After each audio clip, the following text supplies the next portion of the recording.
He didn't cry when he found out. That was the part that scared him most. Ethan Carter stood in the hallway of his own home, hidden by shadow, and listened to the woman he had loved for 9 years laugh with the man who had been sleeping with her for 6.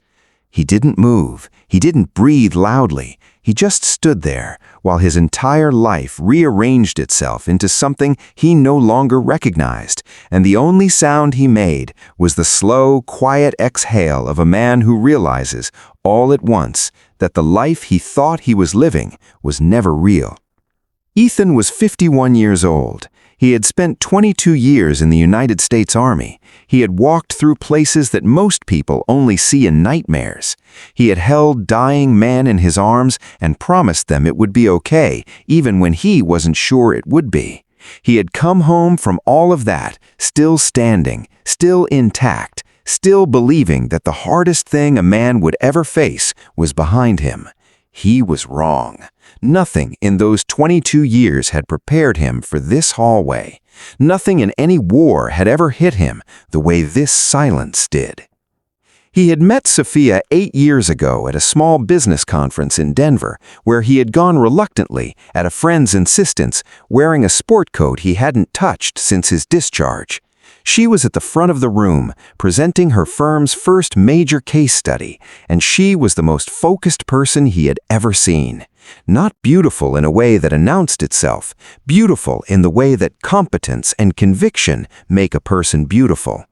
He introduced himself afterward, and she looked at him like she was already deciding whether he was worth her time, and something about that honesty made him feel more seen than he had felt in years. They were married 14 months later in a small ceremony in Colorado Springs with 20 people and a sky so blue it looked painted. He had believed in her completely. That was the truth of it. When her firm started struggling in the second year, it was Ethan who sat with her at the kitchen table night after night and helped her rebuild the strategy. He had a mind for structure, for seeing the shape of a problem from the outside, and he gave her everything he saw without keeping score. When the firm recovered and then grew beyond anything she had imagined, the credit went to Sophia. Her name was in the articles. Her face was on the conference panels. Ethan stood at the edge of those rooms and felt proud. That was enough. It had always been enough. When Noah was born, Sophia told him one child was all they needed. "Our son deserves everything we have," she said, her hand on his chest, her voice soft and certain. "I don't want to divide that." He had looked at her and believed her. He had made a permanent decision about his own body because she asked him to. He had trusted her that completely. He had loved her that much.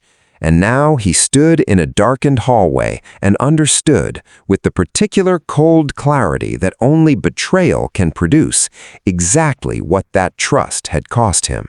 Ryan Blake had been in their lives for 6 years. Sophia's oldest friend, she always said. A successful real estate developer. Charming and easy, and always slightly too comfortable in Ethan's home. Ethan had noticed things. The way Ryan's hand lingered on Sophia's shoulder a half-second too long, the private phone calls that Sophia took in the other room, the way she laughed differently when Ryan was around, lighter, younger, like a woman who had set something down. Ethan had brought it up twice. Twice she had turned it around on him. "You're insecure," she said the first time. "You're controlling," she said the second. He had believed her both times, because when you love someone completely, you sometimes confuse their certainty for truth. What he heard in that hallway was not an argument or an accusation. It was worse. It was laughter. Ryan and Sophia and 2 of their mutual friends sat in the living room with wine glasses and easy voices, and somewhere in the warmth of that conversation, the truth came loose. Ryan said something about Noah with the familiarity that crossed every line, and Sophia laughed in response, and one of the friends made a joke about how Ethan still had no idea, and the room filled with the kind of laughter that only exists when people feel completely safe, when they believe no one is listening. Ethan pressed his back against the hallway wall and felt the sound of that laughter pass through him like something cold and permanent. Noah, his son, The boy he had coached through nightmares and taught to ride a bike and read to sleep every single night for 6 years. The boy who called for him first. The boy who was not his. He walked back out into the rain. He sat in his truck for 2 hours. He did not call anyone. He did not go back inside. He just sat there while the rain came down. And somewhere beneath the numbness, the grief began its slow, quiet work. He thought about Noah's hands. He thought about the way the boy said "Dad" like it was the most natural word in the world. He thought about every morning and every bedtime and every small, ordinary moment that had made up the 6 years of his fatherhood. And he understood something that surprised him with its steadiness. He was not going to let anyone take that from him. Not the biology, not the betrayal, not any of it. Noah was his son. That was not a feeling. That was a fact. And Ethan Carter had learned a long time ago, in places far darker than this, that facts do not bend for anyone. The next morning, he called Gerald Hoffman, a lawyer he had known for 15 years, a quiet and precise man who listened to the entire story without interrupting, and then said, "Ethan, you have more to stand on than you think." What followed was not dramatic. It was methodical. Ethan had kept records without meaning to. Emails, strategy documents, partnership introductions, contracts that bore his fingerprints, even when they bore only Sophia's name. Gerald reviewed everything carefully and confirmed that Ethan's contributions to Sophia's firm were legally and financially significant. The man who had spent years building from the shadows had, without ever intending it, built something that belonged to him too. He confronted Sophia on a Thursday evening after Noah was in bed. He sat down across from her at the kitchen table, their table, the one where he had given her everything he had, and he looked at her and said, "I know, Sophia. I know all of it." She went completely still. The color left her face. She tried once to speak and then stopped. He did not raise his voice. He did not list everything he knew. He simply sat there with the stillness of a man who has already finished grieving and arrived somewhere past it, and that stillness was more powerful than any anger he could have shown her. "I think we both know what comes next," he said, and that was all. The divorce took 4 months. It was not clean and it was not easy, but it was honest. And when it was over, Ethan walked out of the courthouse on a Tuesday in April and stood on the steps in the thin spring sunlight and breathed, just breathed.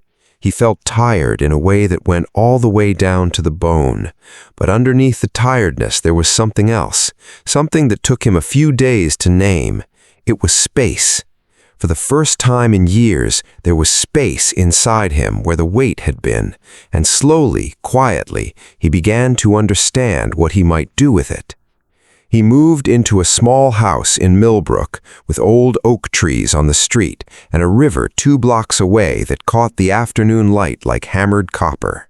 He had generous custody of Noah, and every other week the house filled up with the noise and chaos of a 6-year-old in full possession of his happiness, and those weeks were the best weeks of Ethan's life.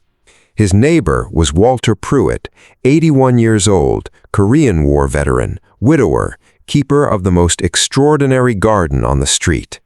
Walter had a way of sitting on his porch in the early morning that reminded Ethan of the older sergeants he had served under, completely still, completely present, like men who had learned that stillness was its own form of strength. They started drinking coffee together. Walter didn't ask many questions. He mostly listened, and occasionally he said something short and exact that landed harder than a long speech would have. One morning, about 6 weeks after Ethan moved in, Walter looked over at him and said, "You know what the ground looks like after a hard winter?" Ethan shook his head. Walter said, "Wrecked. Looks completely wrecked, but it's the most ready it'll ever be." He picked up his coffee mug and looked out at his garden. "That's you right now," he said. "You just can't see it yet." Ethan didn't answer. He just looked at the garden and thought about what it took to make something that beautiful grow. He began volunteering at a veterans resource center 2 evenings a week, helping younger veterans navigate paperwork and benefits and the particular loneliness of a life after service. He was good at it, better than he expected. He had spent so many years making himself invisible that he had become, without realizing it, an expert at making other people feel seen. The center's director, Dr. Patricia Hale, told him after his first month that he had a rare gift for it. He told her he'd had a lot of practice. She looked at him steadily and said, "Use it louder." He was still learning how to do that. One Saturday morning, Noah sat on the kitchen counter while Ethan made pancakes, turning a small toy car over and over in his hands the way he did when he was thinking about something. The light came through the kitchen window in long yellow strips across the floor. Outside, the oak trees were just beginning to turn. Noah looked up without warning and said, in the simple, direct way the children say the truest things, "Dad, you're my favorite person in the whole world." Ethan stood at the stove with a spatula in his hand and felt something move through his chest that he had no name for, vast and warm and older than language.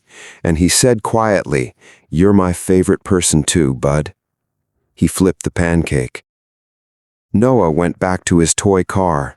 And in that ordinary moment, in that simple and irreplaceable kitchen on a Saturday morning, with the light coming through the window, Ethan Carter understood that he had not lost everything.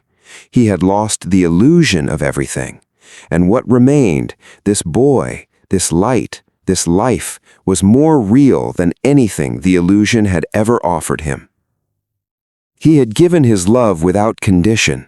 He had been betrayed by people who mistook that love for weakness. But a man who loves fully is not weak. He is not foolish. He is simply a man who chose, against all the odds the world places against such a choice, to remain open. And when that openness is violated, it says nothing about him. It speaks only of those who could not honor what they were given. Ethan Carter had been a soldier. He had been a husband. He had been deceived. And now, standing in his own kitchen on a morning full of ordinary light, he was something he had not been in a very long time. He was free. And he was exactly, completely, unapologetically himself. Some men go to war and come home broken. Some men go to war and come home hard. And some men, the quiet ones, the steady ones, the ones who love without keeping score, come home and spend the rest of their lives building something worth protecting. Ethan Carter was that kind of man. He always had been. It just took losing everything to finally see it clearly. If this story reached something inside you today, if it reminded you that loving fully is never a mistake and that quiet strength is still the strongest thing there is, please share it with someone who needs it. And if you believe that stories like this one matter, subscribe to the Kind Soul Stories. Every week we bring you the voices of real courage, real love, and real second chances. This community exists for hearts like yours. We are so glad you found us. This story carries deep and layered value for older American audiences. It honors the invisible contributions of devoted partners who build others up without seeking recognition, a reality many older viewers have lived personally. It explores the difference between biological and chosen parenthood, affirming that love and presence define fatherhood far more than genetics.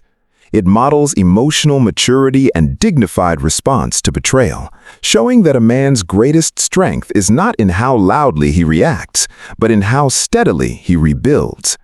For veteran viewers specifically, it reflects the lifelong identity of service and the way military discipline and resilience translate into civilian endurance.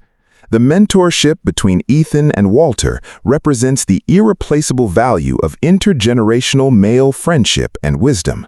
The story affirms above all that a life built on authenticity, love, and quiet integrity is not a lesser life. It is the only life truly worth living.